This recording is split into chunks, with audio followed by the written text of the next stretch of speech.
আমাৰ মুখৰ ভিতৰত যিটো পানী নিচিনা বস্তু আছে যোনটোক আমি অসমীয়াত লেলাৱতী বুলি কয় আৰু তাৰ যিটো মেডিকেল টাৰ্ম হয় সেইটোক চেলাইভা বুলি কোৱা হয়।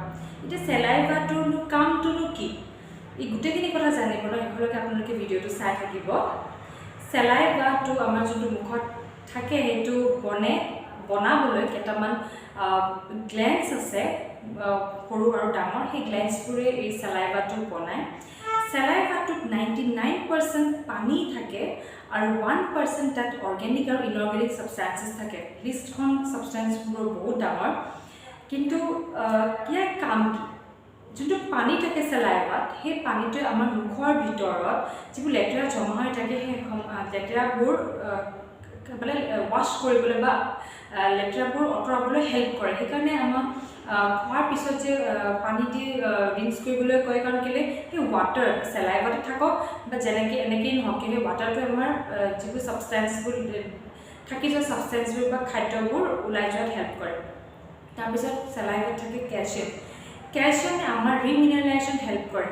মানে যদি মই সহজ ভাষাত কওঁ, আমাৰ দাঁতবোৰ লাহে লাহে সৰু কলাৰ পৰা বগা পৰা এনেকৈ দাঁত স্পটছ বহে আৰু লাহে লাহে সেইবোৰ কেভিটি হ'ব ধৰে।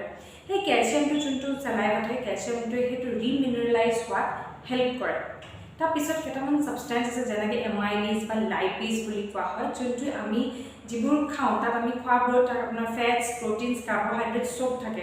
তো সেই এমাইলিজ লাইপিজবোৰে এইবোৰ ব্ৰেকডাউন কৰি সৰু সৰু ছাবষ্টেন্সক কনভাৰ্ট কৰি দিয়ে, যোনটো কি আমাৰ বডিৰ ভিতৰত গৈ কিনে আমাক ডাইজেশ্যন হোৱাত জেনেৰেলি হেল্প কৰে।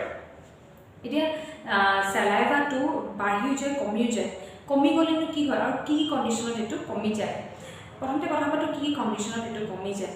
পানী কমকৈ খালে বা যেতিয়া মাইকী মানুহৰ পিৰিয়ডছটো বা মেনষ্ট্ৰুৱেল চাইকেলটো বন্ধ হৈ যায়, মেনপজ হ'লে চেলাইভাটো কমি যায় মুখত, বা কাৰোবাৰ যদি হেড এণ্ড নেক কেঞ্চাৰৰ কিবা থেৰাপি হৈছে, ৰেডিঅ'থেৰাপি হ'লে তেতিয়া এইটো কমি যায়। আৰু নহ'লে এটা কণ্ডিশ্যন আছে যোনটো জোগ্ৰেন চিণ্ড্ৰম বুলি কোৱা হয়, য'ত আমাৰ গ্লেন্স যোনবোৰ আমাৰ চেলাইভা বনায় সেইবোৰত যদি কিবা ইনফ্লামেশ্যন হৈ যায় বা ইনফেকশ্যন হৈ যায় তেতিয়া এইটো কমি যায়। এতিয়া চেলাইভাটো যাৰ যিটো লেভেল সেইটো মেইনটেইন কৰিবলৈ আমি কি কৰিব লাগিব? প্ৰথমতেতো খুব পানী খাব লাগিব। গৰম দিন হ'লে ডিহাইড্ৰেশ্যন হ'লে পানী বেছি নাখালে আমাৰ এনেও বডিত পানী বহুত কমি যায় ডিহাইড্ৰেশ্যনৰ কাৰণে। সেইকাৰণে গৰম দিনত খুব পানী খাই থাকিব লাগে। চিট্ৰাছ ফ্ৰুটছ খুব খাব পাৰে, যেনে নেমু টেঙা হ'ল, অৰেঞ্জ হ'ল, সেইবোৰ চিট্ৰাছ ফ্ৰুটছ ভিটামিন চি থকা বস্তুবোৰ খুব খাব। গ্ৰীণ লিফি ভেজিটেবলছ খাব। আৰু এটা চুইংগাম চুগাৰ ফ্ৰী চুইংগাম, যাৰ চুগাৰ প্ৰব্লেম আছে বা নৰ্মেলি বেলেগো খাব পাৰে, চৰ্বিটল থকা চুইংগাম হয়। সেই চুইংগামবোৰ চুবলৈ যিমান আমি চুবাম সিমানে আমাৰ গ্লেন্সবোৰ ষ্টিমুলেট হ'ব আৰু সিমানে চেলাইভাটোৰ প্ৰডাকশ্যন হ'ব। সেইকাৰণে চেলাইভাটো বহুত বেছি ইম্পৰ্টেণ্ট হয়। এতিয়া এনেকুৱা এটা ছাবষ্টেন্স হয় যে এইটো জাষ্ট মুখৰ ভিতৰত আছে, ইয়াৰো কাম আছে, আৰু সেইকাৰণে সেইটো আমি মেইনটেইন কৰি থকাটো আমাৰ মুখৰ অৰেল হাইজিনটোৰ কাৰণে বহুত বেছি ইম্পৰ্টেণ্ট হয়। আশা কৰোঁ যোনটো টপিকত মই ক'ব বিচাৰিছিলোঁ আপোনালোকে ইনফৰ্মেশ্যন পাইছে, কিছুমান নজনা কথা জানিছে। যদি ভিডিঅ'টো চাই ভাল পাইছে তেনেহ'লে আপোনালোকে শ্বেয়াৰ কৰিব আপোনাৰ ফ্ৰেণ্ডছ আৰু ফেমিলিৰ মাজত।